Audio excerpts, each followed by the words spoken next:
Hey everybody, so I unboxed this thing a few weeks ago. It's the brand new Neve 1073 OPX. It's a modern take on the classic Neve 1073 preamp, redesigned for the digital age. So, what's it sound like? Well, here's what it sounds like on metal guitar.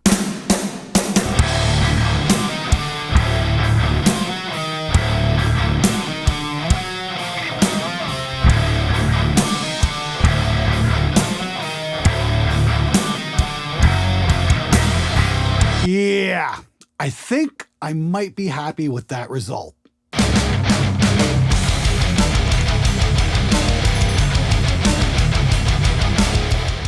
Okay, so Neve hit me up about 6 weeks ago and asked if I'd be interested in checking out the new 1073 OPX rack. And of course I'm like, what is this, a trick question?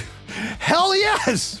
I mean, when it comes to studio gear, there's all these legendary brands, but the one name that comes up more often than not is Neve. So I tore apart my desk and rewired the entire setup around the 1073 OPX. It's an 8-channel mic preamp with switchable impedance and 25 dB pad.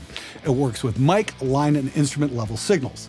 It also doubles as a 4 stereo channel analog summing mixer. On the back, it's got D-sub connectors for both mic and line level inputs, plus line level output. This allows you to set up and route signals in the analog realm with a great deal of flexibility. All you need to do is get some 8-channel breakout cables and you're in business. What's even cooler is that there's an additional digital option card so you can connect via the Dante protocol or USB and use it as a sound card. Now this opens up some serious capability. Additionally, you can connect a Cat5 cable from your computer and control it remotely via the 1073 OPX remote control app. And you can even connect a pair of XLRs and run your monitors directly from it like you would a normal sound card. Now I've got mine hooked up in 2 different ways so I can route signals depending on how clean or how dirty I want things to get. I'm running the Neve into my computer via USB alongside my RME Fireface UFX Plus in aggregate mode. This gets me the cleanest signal coming off the Neve. But according to the know-it-alls over at Gearslutz, apparently I'm doing it wrong. According to these self-proclaimed experts, because this only has input transformers and no output transformers, it couldn't possibly be a real 1073, and therefore anything I record with it is unworthy. Nice, but if 1073 is input tranny to EQ to output tranny, this is only 1/3 of a 1073. Great price though. I'd like to compare one to my ISA 828, which is 8-channel with input tranny. They should have kept the output tranny on this, even though it would increase the price. It is terrible that it doesn't have an output transformer. How dare they! Yeah, it's pretty laughable how they and everyone else use and abuse the 1073 name. Well, come on, Neve, why didn't you consult this guy before naming it? I mean, duh. Let me guess. I see using the audio path. If it's not all discrete, it shouldn't be called a 1073. Of course, nothing with an integrated circuit on it has ever sounded good! Just listen to that trash API has been making for all these years. Hell, if you start using integrated circuits, you might as well kiss your entire client base goodbye.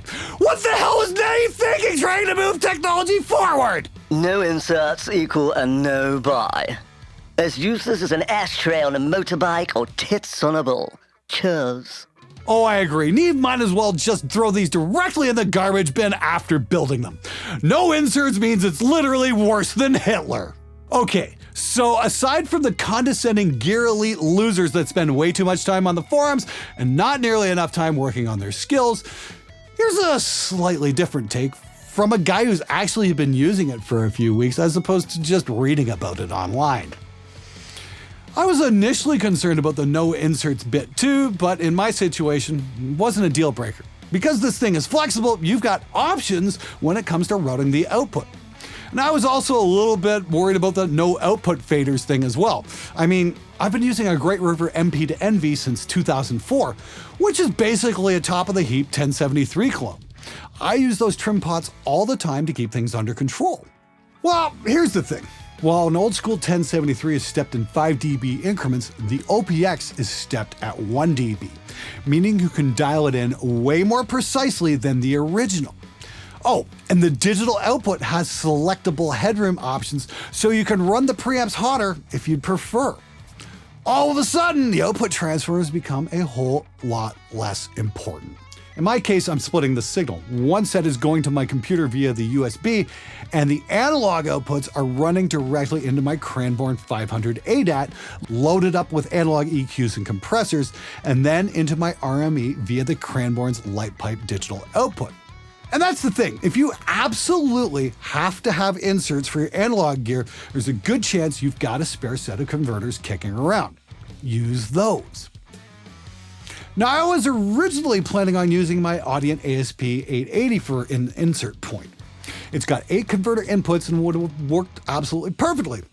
And then I remembered how ridiculously useful the Cranborne is. And this setup I got back here totally rocks. I can put a source through any channel I want, route it to the computer as a clean safety copy, while simultaneously routing it through some 500 series compressors and EQs, and hit those as hard as I like if I need transformer saturation. Believe me, I figured this out the hard way.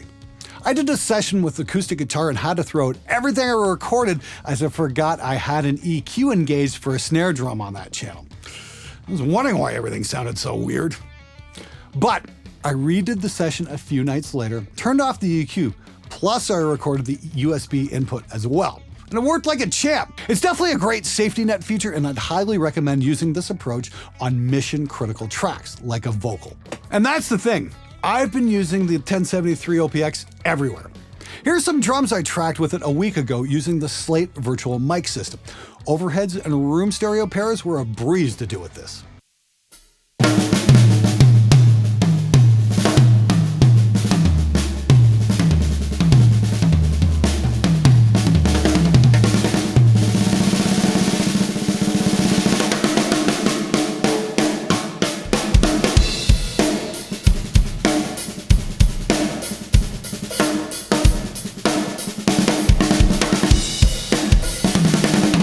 And I've also been using this on a ton of guitar recording.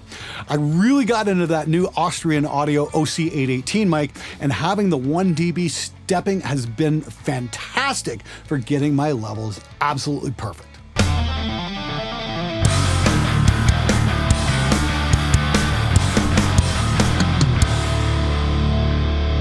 But the one thing I absolutely love about this are the front panel connectors.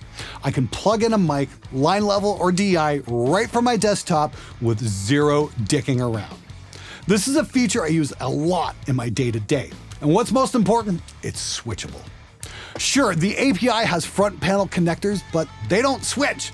It splits the signal, which kind of bites, to be honest. I've still got to run around and disconnect whatever mic was plugged in at the other end.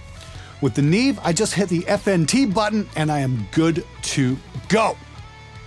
Now, I understand this might not seem like a big deal in the short term, but when you're doing this day in and day out, that time wasted really starts to add up. This allows me to finish my work quicker, and for me, that's a total win. Especially because I can leave my desktop mic and my overhead camera mic hooked up to their own inputs. Hit a button, and then I can track drums with those inputs in the other room. That's freaking awesome. Oh yeah, the other thing is there's 70 dBs of gain available. I track my overhead mic quite hot, usually at about 55 to 60 dBs through the Great River. And I always have run noise reduction with the Isotope RX because of the added hiss. With the OPX, I don't need it anymore because it's that much cleaner. Yeah, it's that little. Here's my bottom line. After working with this every day for the last few weeks, I'm wondering how I ever managed without it. The LED displays with the 1 dB gain step has got to be one of the best ideas in a preamp ever. The switchable front panel inputs have sped up my workflow and allowed me to finish my tasks quicker. Oh yeah, did I also mention I'm getting the best guitar sounds of my life?